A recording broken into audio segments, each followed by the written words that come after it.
Good evening everyone. Today we are going to discuss about the digestion and absorption of the proteins in the gastrointestinal system.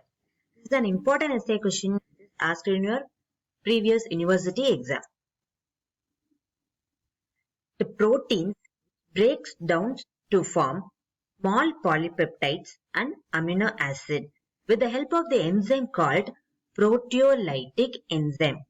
The digestion of the protein does not take place in mouth because our saliva does not contain the proteolytic enzyme. So, the digestion starts in the stomach and ends in the small intestine. In stomach, the gastric gland which contains the chief cells, this chief cell secretes the inactive proteolytic enzyme called pepsinogen. This pepsinogen is converted into active form pepsin with the help of hydrochloric acid, which is secreted by the parietal cells is present in the gastric gland. This pepsin breaks down the proteins into protease, peptones and polypeptides. These protease, peptones and polypeptides stimulates the pancreas to secrete the pancreatic proteolytic enzyme. Next comes to the small intestine. In small intestine, the digestion of the proteins takes place by three enzymes. First one is the pancreatic proteases, and next one is the brush border peptidases, and next one is the intracellular peptidases. Once again I repeat, pancreatic proteases, brush border peptidases and then intracellular peptidases. The protease, peptones and polypeptides again break down into dipeptide, tripeptide and polypeptide by the enzyme pancreatic protease. So this dipeptide, tripeptide, polypeptide again broke down into small polypeptides and amino acids with the help of the enzyme called aminopeptidase, dipeptidases and tripeptidases. These are the brush border proteases. The tripeptide and the dipeptide sometimes directly absorbed into the enterocyte of the small intestine.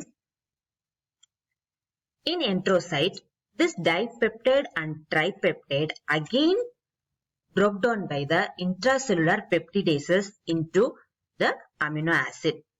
Now this amino acid enters into the circulation through the portal vein and reaches the liver and enters into the general circulation.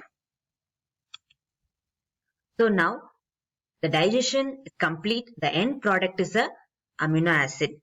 Now the absorption. Absorption is faster in the duodenum and jejunum and slower in the ileum. Next come to the transport system in the enterocyte.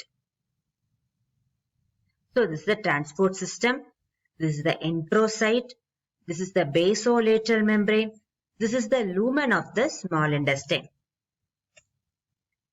In enterocyte, the sodium which helps in the transport of the amino acid into the enterocyte.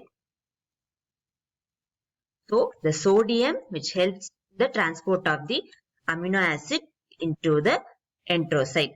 This amino acid directly diffuses into the basolateral membrane. Again, with the help of the sodium, the dipeptide and tripeptide enters into the cytoplasm of the enterocyte. In the cytoplasm, the intracellular peptidases broke down the dipeptides and tripeptides into amino acid.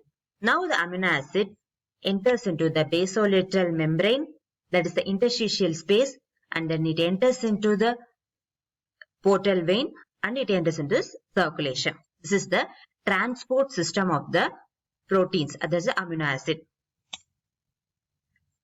The sodium which enters into the enterocyte, it gets exchanged for the potassium.